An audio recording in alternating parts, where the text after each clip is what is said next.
This is the Gerry Callahan Show.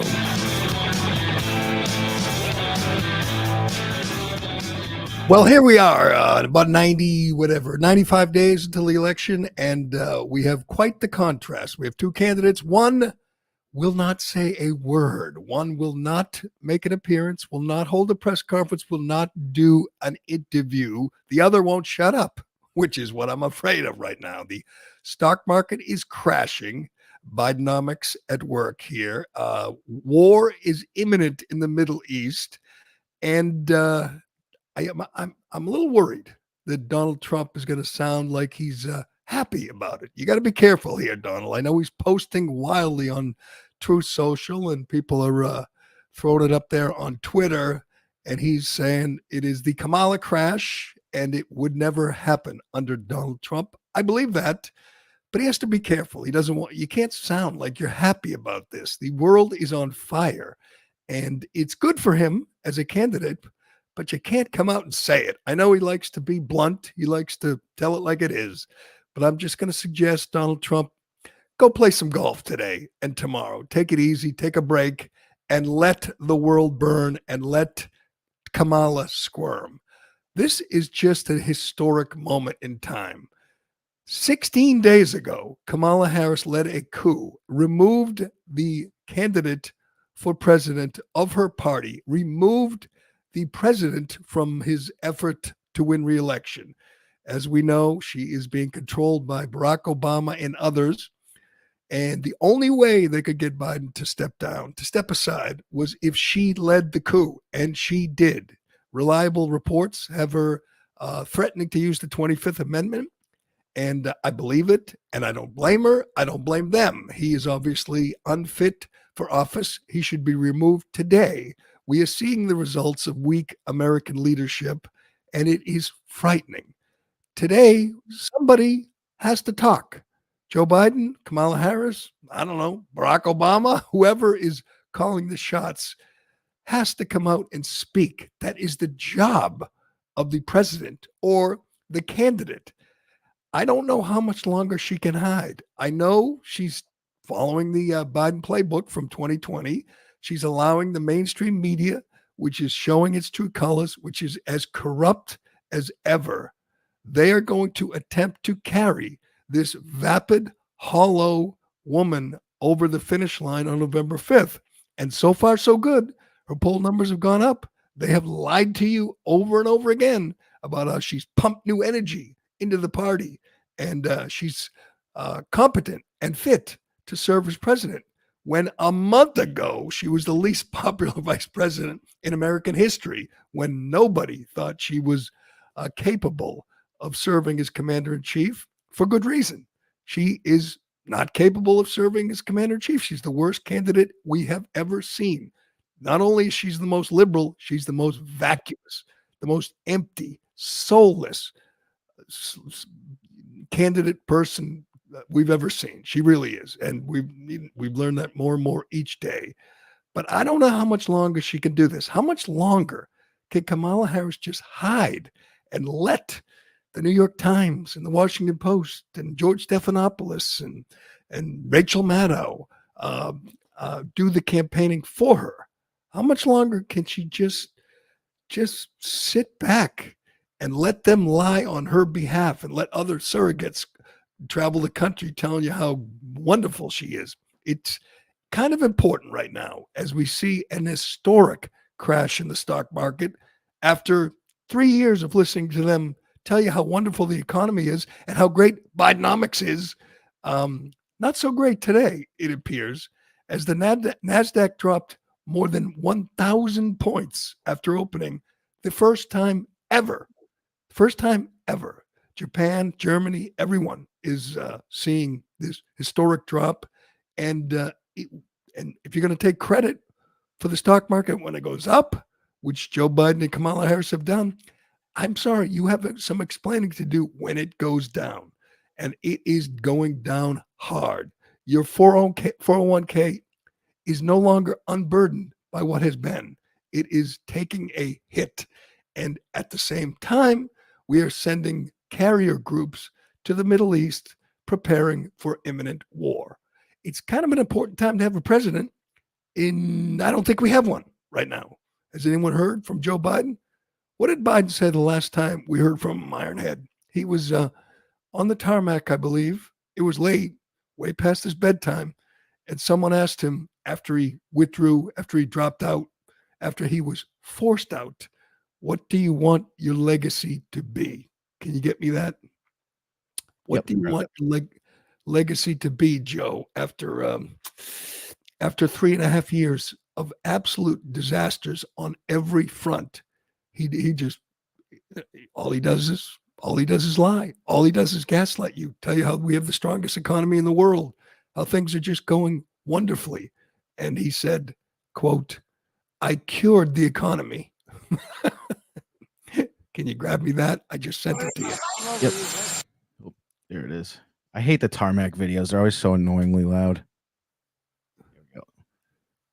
Let's hear from Joe. All over you. I've seen her so late.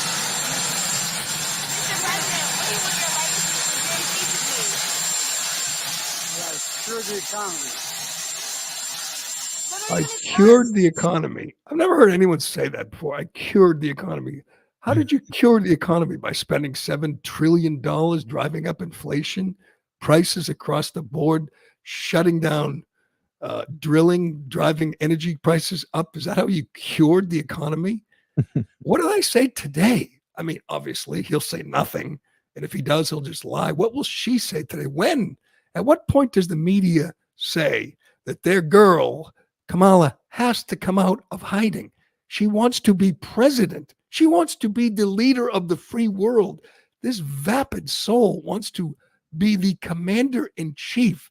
And she won't even appear before the National Association of Black Journalists, who love her, hate Trump, and did their best to defend her, even when she stiffed them, even when she didn't show up. Why?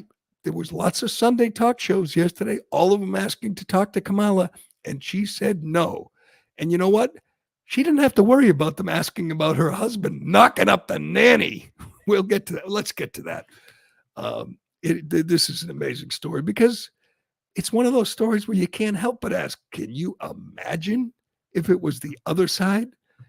Doug Emhoff, the second gentleman, who we were told about a week ago is really popular. People think he's just swell, just a great guy, great husband, great role model.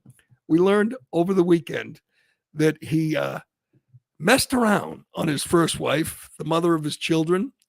He impregnated nanny Najan Naylor, the nanny of his children, and paid for her abortion.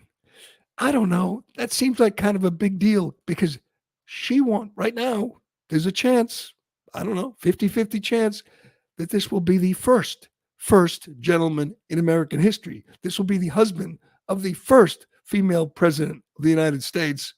And now we know he's an absolute piece of garbage. I'm sorry. You could get away with, cheating on your first wife, saying, things were rough. We were just drifting apart. Marriage wasn't good. And it was pretty much over. And I, found love. And it happens. There's no such thing as a good man, a good person, a good husband, a good father who knocks up the nanny and pays for her abortion. There's no such thing. And just imagine, just for a second, imagine if J.D. Vance had knocked up the nanny and paid for an abortion. Now, I know he's a big supporter of abortion, and so is his wife, perhaps the biggest, most passionate supporter of abortion in the 9th month we've ever seen on the national scene. But now we know why he is so supportive in a woman's right to choose, in her reproductive rights, because he needed it or he'd have a little baby out there with the nanny, and that wouldn't be good. But think of this. If she wins, he's going to be front row. He's going to be front row center for the next 4 years. And look at that face. That guy messed around on his wife and knocked up his nanny. And I'm just going to guess, you didn't read about it in the New York Times or the Washington Post or the Boston Globe. Just going to guess. maybe it could be wrong, but I'm going to guess they're going to give it a good leaving alone because J.D. Vance said cat lady 3 years ago. That's a big deal. But the second gentleman knocking up the nanny, it's personal. We don't want to get involved. It's no big deal. They have a wonderful relationship. What an absolute scumbag he is. Here he is with Jonathan Capehart talking about how masculinity is just too toxic these days. This guy, this piece of shit who impregnated the nanny. Yes, again, impregnated the nanny. That's the kind of guy who might end up living in the White House with our first female president. Listen to this pathetic weasel. Go ahead. Let's talk about masculinity for a moment. Has being second gentleman changed your own view of perceived gender roles or what it means to be a man? This is something I've thought about a lot and something I've spoken about a lot. There's too much of toxicity, it's masculine toxicity out there, and we've kind of confused what it means to be a man, what it means to be masculine, where you've got this trope out there that you've got to be tough and angry and lash out to be strong. It's just the opposite. Strength is how you show your love for people. Strength is how you are for people and how you have their back and how you stick up for other people and pushing out against bullies. I mean, that's what I believe it is. So every time I can speak against this toxicity, we're seeing it with our younger people. We're seeing it in our discourse and our politics, in the media. You're seeing it as it relates to so many of the issues that we're pushing back on. So I think it's a problem, and I'm going to continue to use this platform every time I get to speak out against this toxic masculinity that's out there. Follow up for you, first, second gentleman. This toxic man, would that apply to men in women's sports? Would that apply to men in female Olympic boxing, guys beating up girls on the Olympic stage? Just because we know Kamala and Biden support men in women's sports, support men in women's locker rooms, support these punks in Paris who are beating up the girls and are going to win gold medals. We'll get to that. We got more on Kamala, who is, again, in hiding for 16 days, in hiding, afraid to even take a question from someone like that. Jonathan Capehart, who's slurping her husband, wouldn't dare sit down with him because she knows she can't handle an unscripted answer. But today, according to the Daily Mail, within hours, quote unquote, within hours, she's going to make her selection for vice president. And I am hoping, I think it would be the best choice for her. This guy is smart. He's young. He's impressive. He's a popular governor. Josh Shapiro. I'm hoping she picks Josh Shapiro. I think she will, because the announcement or the introduction is scheduled for Pennsylvania. And the mayor of Philadelphia, Sherelle Parker, already let the cat out of the bag. She said she's ready to fight campaign for candidate Kamala Harris and vice presidential nominee Josh Shapiro. She said that over the weekend. I don't think she was supposed to, but maybe she knows something we don't, and she's going to pick Shapiro because she has to win Pennsylvania, and he's impressive. He is. I mean, he's a crazy liberal, but I would never vote for him, but he can put a sentence together, unlike her and unlike our current president. He can actually, give an answer, do a press conference, do an interview. So he would balance the ticket. You'd have one absolute moron at the top of the ticket. Then you'd have kind of a competent guy running with her. But as we've told you for months now, there's a problem. Josh Shapiro was born Jewish, raised Jewish, and we can't have that in this country right now because much of the Democrat Party is outwardly, virulently anti-Semitic.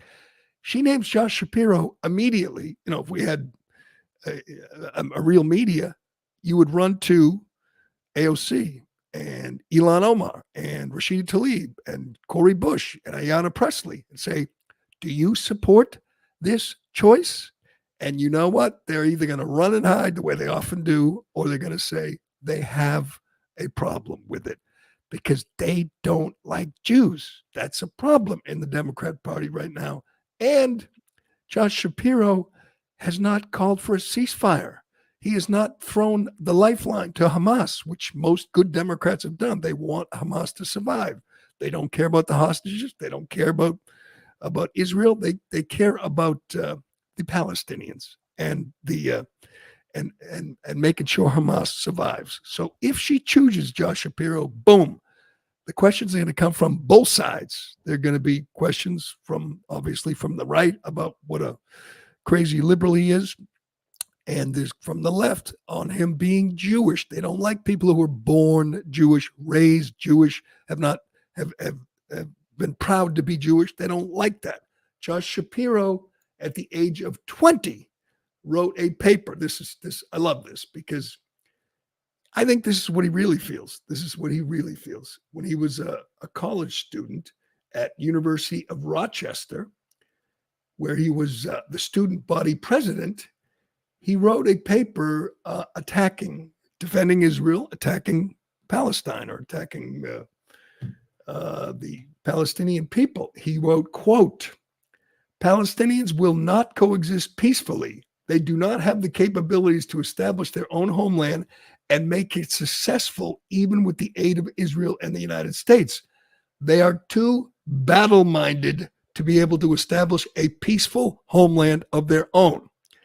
Now, that sounds reasonable to me, especially considering what happened on October 7th and what's happened since. Yes, they are battle-minded. That's why the other countries in the Middle East aren't welcoming in Palestinian refugees, because they know they are battle-minded. They want to fight to the death. They want to eliminate Israel. That's Hamas's charter, and most Palestinians support Hamas. So 20-year-old Josh Shapiro sounded like he's got a pretty reasonable take. Oh, no, that's not acceptable in this day and age. You can't say that about people who slaughtered innocent women and children and raped their corpses on October 7th. No, you have to say we need a two-state solution where they can coexist peacefully and get along beautifully for the rest of time. So what does Shapiro do? Immediately apologizes. Quote, I was 20, he said at a news conference over the weekend. I've said for years before October 7th that I favor a two-state solution. Israel and Palestinians living peacefully side by side, being able to determine their own futures and their own destiny. So he backtracks on what he wrote as a college kid and insists, yeah, they can exist peacefully together in their two-state region. Sure, they can. So he's going to be under the gun. Plus, he covered up a sex scandal in his office. One of his aides, and I just read about it. It's disgusting. A new hire, a woman was sexually harassed by one of his top aides.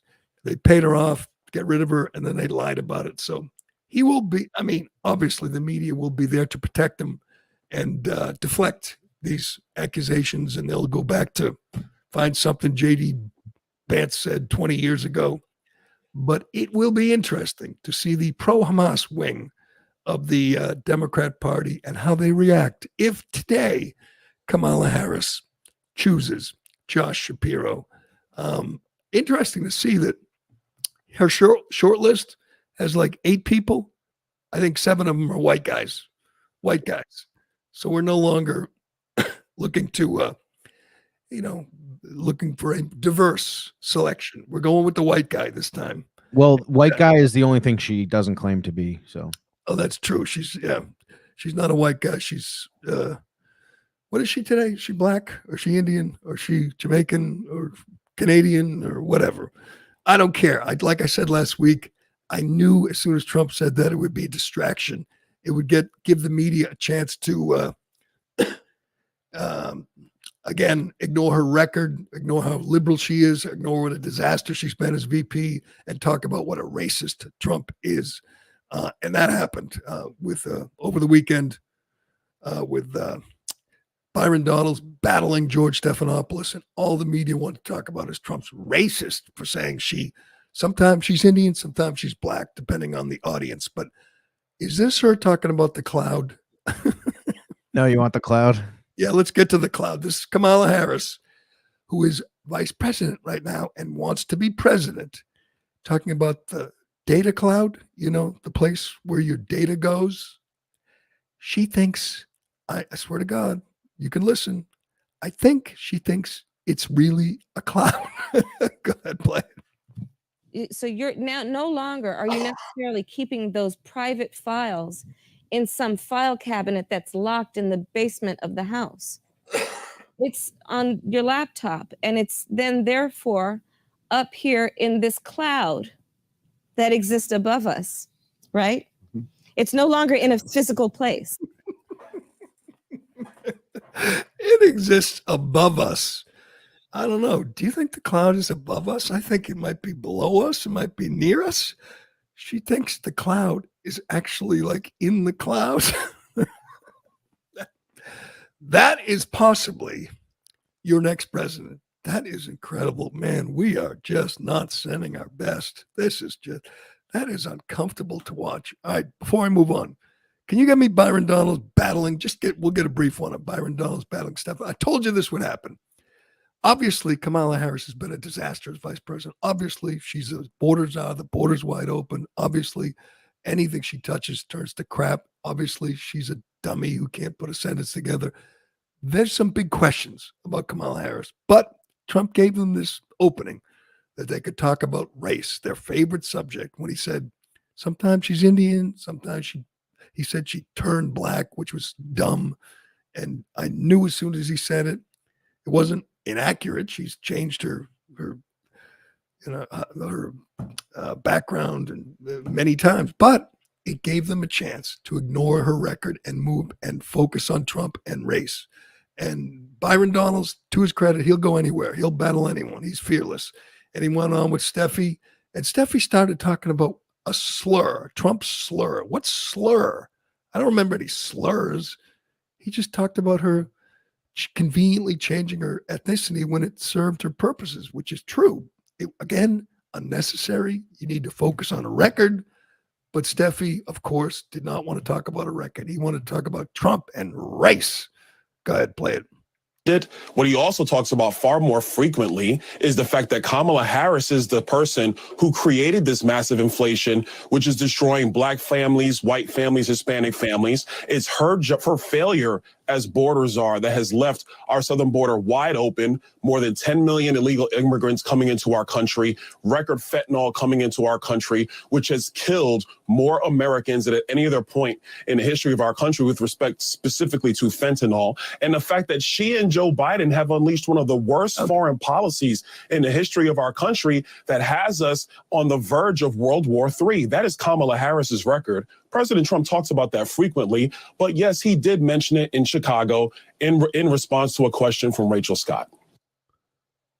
Oh, we don't have Steffi? Oh, I thought Steffi. All right. Steffi was screaming at him, saying, what about Trump? Trump's slur, Trump's racist, Trump this. And Byron Donalds, to his credit, brought it right back to her record. Good job, Donalds. He's going to be a good surrogate on the campaign trail, and hopefully he'll be around for a good long time. All right. We'll get to the latest on the stock market. Let's see, where are we? We're down 1,000, more than 1,000 on the Dow Jones. We're down more than 1,000 on the NASDAQ for the first time ever. That's Bidenomics. You got Kamala. Bidenomics. Cackle, cackle, cackle. The Kamala crash, Trump's calling it, which is good. The Kamala crash. All right, we'll get to, Let's hear from Kamala. That is called Bidenomics. That is called Bidenomics, and we are very proud of Bidenomics. Yeah, very proud. I would give anything for her to take one question today, one, just on the economy, the stock market, the crash, the global economic uncertainty, just one. She couldn't do it. She wants to be president, and she cannot answer one question from one honest reporter. She refuses to even try. She won't even give a speech on teleprompter today because she's not capable. It is amazing. We've replaced one guy with this woman, and neither of them has any clue what's happening in the world. Neither of them can explain to you what's going on in the Middle East or what's going on in the stock market. They just are in so far over their heads. It is scary. All right, we got to get to the big news out of Paris. The boys are moving on. The boys are kicking ass and taking names and heading to the medal stand. Yes, the two guys who are fighting in the women's boxing in Paris. We'll get you the latest on them. The whole the silly controversy. People say, no, they're not transgender. They're women. They're women. No, they are not. If you are believing that, you are being lied to. They're men. They're winning. They're going to win medals, probably win golds, stealing honor, glory, trophies, Olympic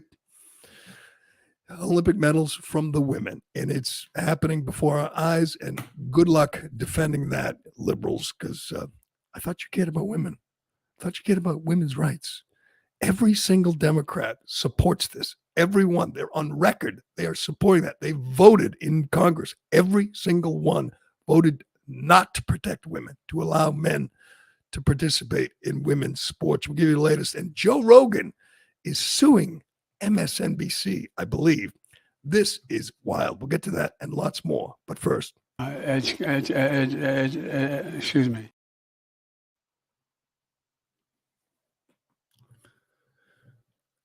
We over the weekend, it was kind of funny. One of the guys, Emain Khalif, we told you about, the Algerian light welterweight fighter who beat the first woman he fought in 46 seconds. She quit. He fought again, beat another woman. I believe he's clinched a medal. He fights another woman. He'll beat her on Tuesday, probably hurt her, probably break her nose and ruin her life. But that's okay. You know, it's all about his feelings. And then the other guy, Lin Yu Ting, who's in the 57 kilogram weight class, he's also heading inexorably to the medal stand to steal a medal from the women. And there was this push over the weekend to say they're women, they're not transgender. The Boston Globe called them transgender and then issued an apology because they're not transgender. And the Globe is right. They're not transgender. They're men. They're men. Now they claim to be intersex, which is a birth defect. It's not a choice, but they have XY chromosomes, and that's all that matters. They're men. It doesn't matter what they say. I love this defense, but it says women on their passport. So what? What? Here it is. Here's all you need to see. Here's all you need to know. This is Iman Khalif going for a run. I want anybody. I don't care who you are. You could be the craziest transgender activist. Tell me that's a woman. Go ahead, tell me. That's a woman. Is that your story? Is that what you're sticking to? That guy right there is female? I'm sorry. He's not. He's a man.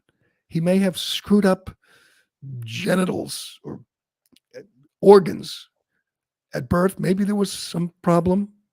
And maybe he is intersex, which again is deformity. That may be the case. That doesn't make him a woman. He's still a man. Lin Yu Ting is still a man. Just look at them. I'm sorry. That's all you need to do.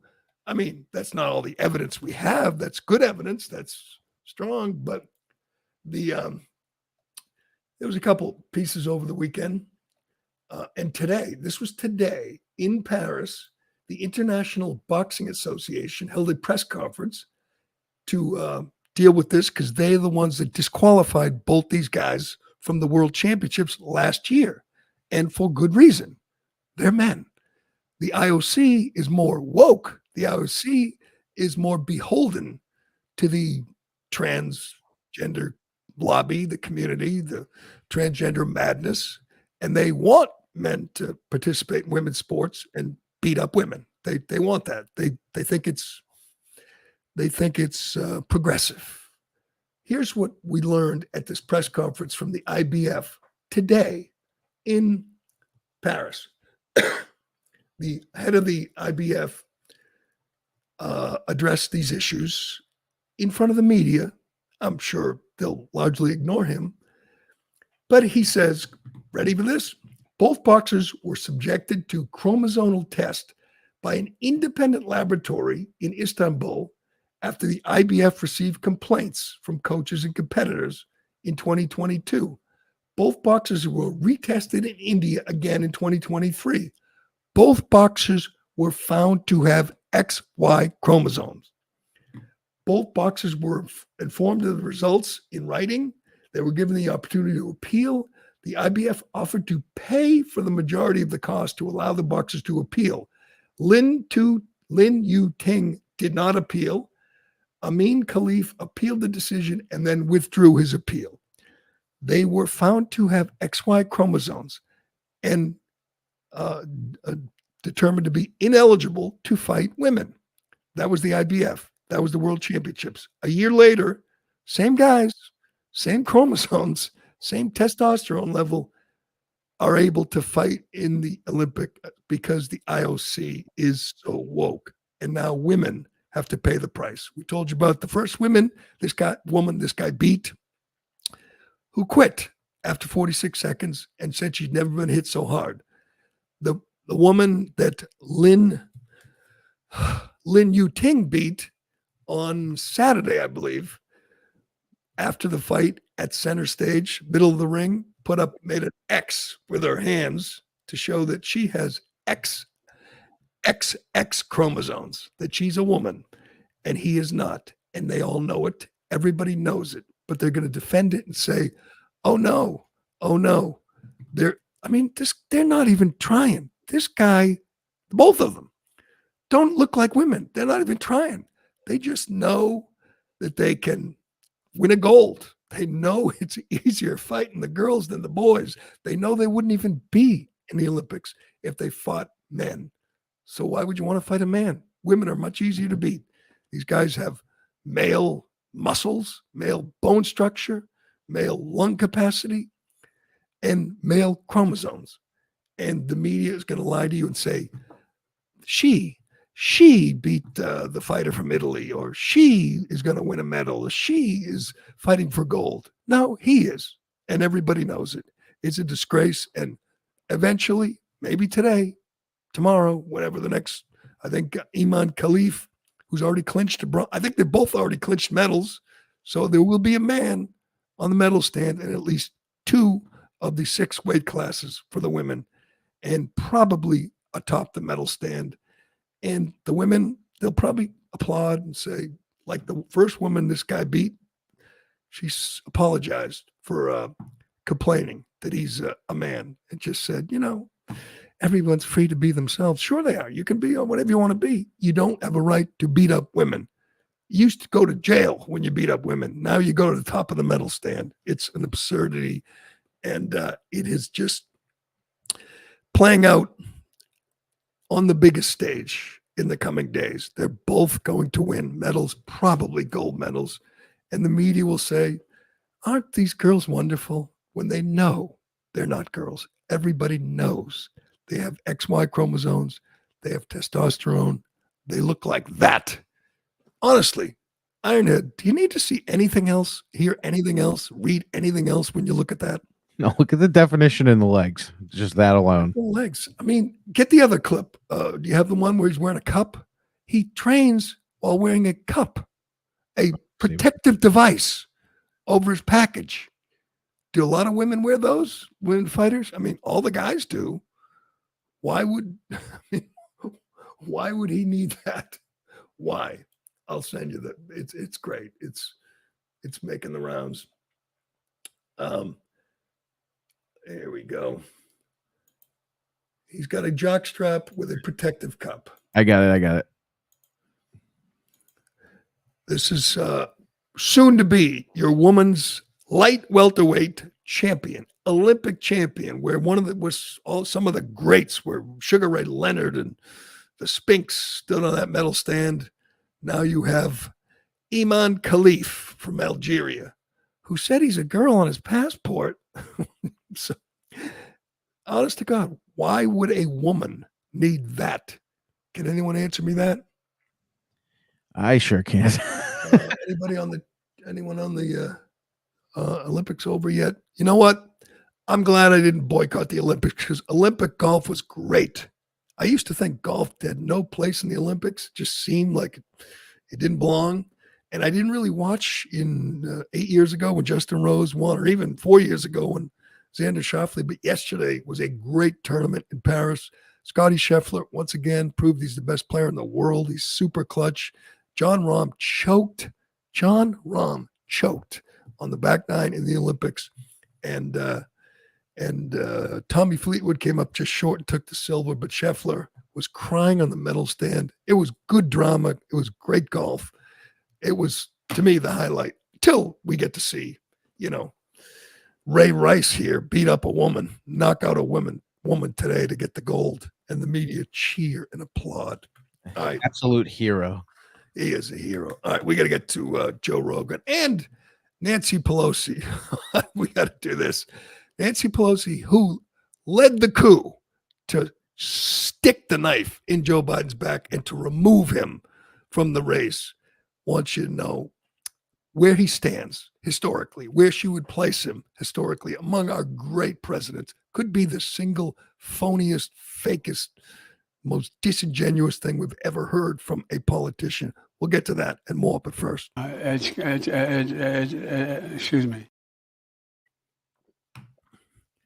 The media is working hard to bury two things. A, the Trump assassination attempt. They don't want you seeing that picture. They don't want you reminded that he got shot in the head and he got right up and said, fight, fight, fight. On that day, I and many others said Trump clinched the nomination. There's no stopping him now. But the media is working overtime. Literally, you can't find it when you search on Google, and other media outlets are just burying it. We don't have all the answers. We don't know why that kid was up on the roof. We don't know why the Secret Service didn't protect the president. We really don't. But they don't want you to know because it helps Trump. Just move on. Move on. And the other thing they want you to move on from is the fact that Kamala Harris got 0 votes, won 0 primaries. The last time she ran for president, again, 0 primaries, 0 delegates. She was a miserable failure 4 years ago, dropped out before Iowa, didn't even make it to the primaries because she's so unpopular. This time, she didn't get a vote, didn't win a primary, was no one's choice to be the nominee until Barack Obama and Nancy Pelosi and Chuck Schumer and Hakeem Jeffries got together and said, here's the plan. We will tell him we are going to invoke the 25th Amendment. Kamala's on board. You're out, Joe. You're out. Like Tom Hagen. You're out, Tom. You're out. And Biden had to agree to it. They let him stay and pretend to be president for 6 more months. And he had no choice. He was going to be removed one way or the other. And she led the coup, of course. And now she wants you to think Joe Biden is one of the greatest presidents in American history. How do you even say this with a straight face? I mean, what his whole term has been a disaster at every level: the economy, crime, wars, immigration, everything. Hell, the stock market. He's been a failure at every turn. But she wants you to think he belongs on Mount Rushmore. Yes, she said it. Was she drunk? Probably, but she said it. Listen. In a good place to make whatever decision, top of his game. Such a consequential president of the United States, a Mount Rushmore kind of president of the United States. Want to know what comes next. That he belongs up there on Mount Rushmore. Lincoln and Joe Biden. But you got Teddy Roosevelt up there, and he's wonderful. I don't say take him down, but you can add Biden. Insanity. She's got a flask in her purse right there. She is drunk. She has to be. Imagine thinking Joe Biden belongs on Mount for what? For what? I mean, the thing they lie about the most is the economy. How's that going? I mean, for what? The border, crime, for wars, for Ukraine, for what? What would you ever? What qualifies him. I mean, he's the worst. Trump's right. He's the worst president in American history, the worst. And she wants him on Mount Rushmore because of, I don't know, Inflation Reduction Act, which increased inflation. For what else? What else could you possibly think qualifies him for Mount Rushmore? Just so comical, just so laughable. All right, let's get to Joe Rogan because this is an amazing story. We'll get very little play. Joe Rogan is reportedly planning to sue. See if I get the details on this. Rogan is reportedly suing MSNBC for $30 million, alleging that the network deceptively edited an episode of his podcast to falsely imply he endorsed Kamala Harris for president. Now, you hear this. I first heard it, and I thought they probably just ran an ad that Kamala Harris's campaign or the DNC put out. You know, that they deceptively edit things all the time. That's what they do. They can't tell the truth. They couldn't. So the DNC or Kamala campaign, they'll deceptively edit people. They put out a post that showed Republicans allegedly endorsing Kamala Harris or saying nice things about Kamala. It's comical. You should get that too, if you can find it. I think it was put out by the Democrats, and it says like, you know, she's okay. You know, we worked together okay, and she was always nice when I saw her in the hallway. That's all they came up with.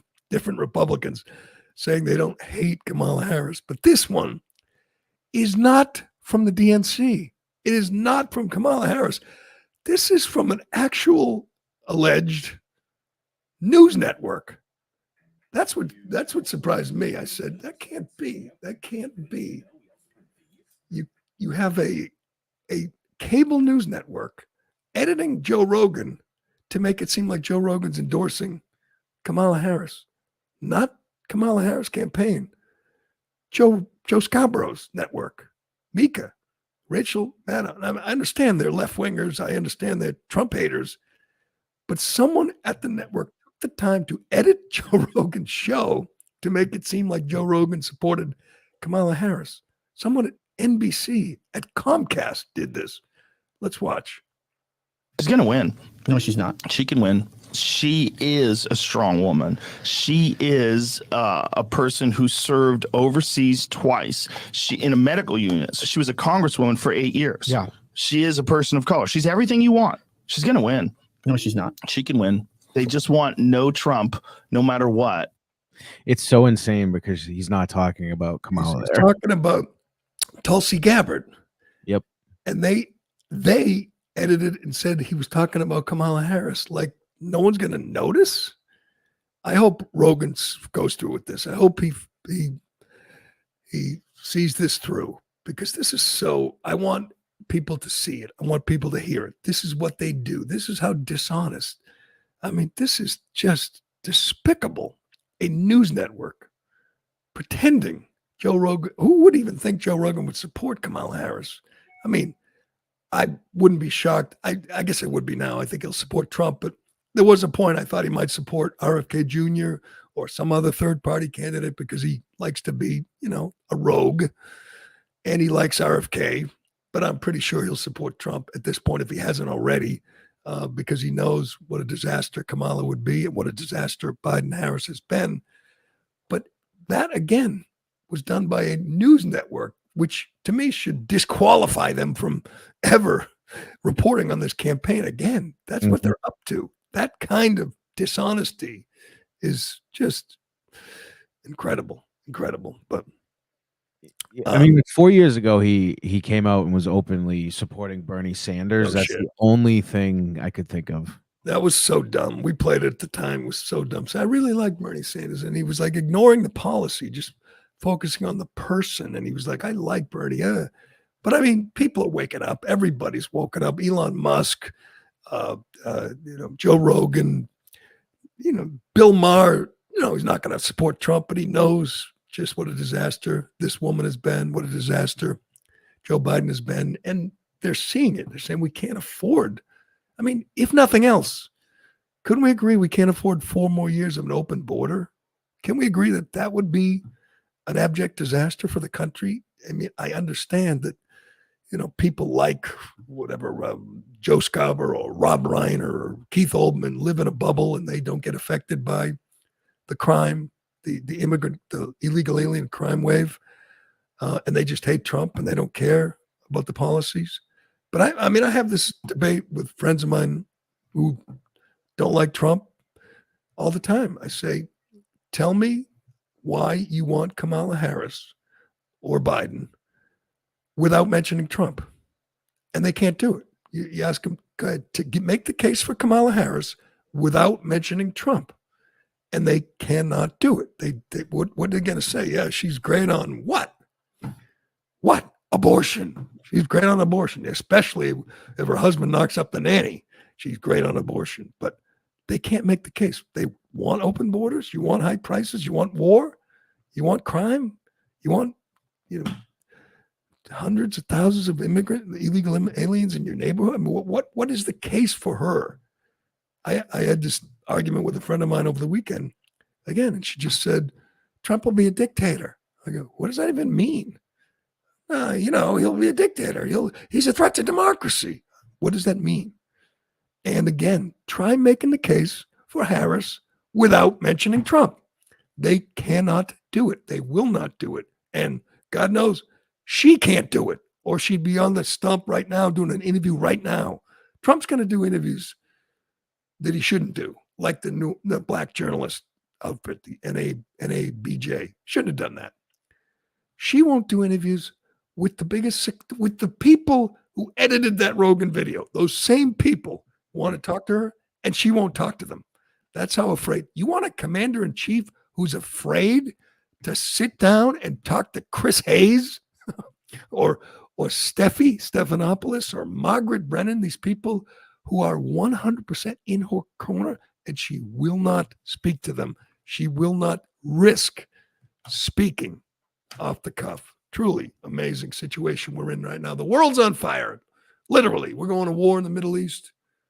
We got warships positioned in the Mediterranean, ready for war, stock market crashing, and no president. We have no president.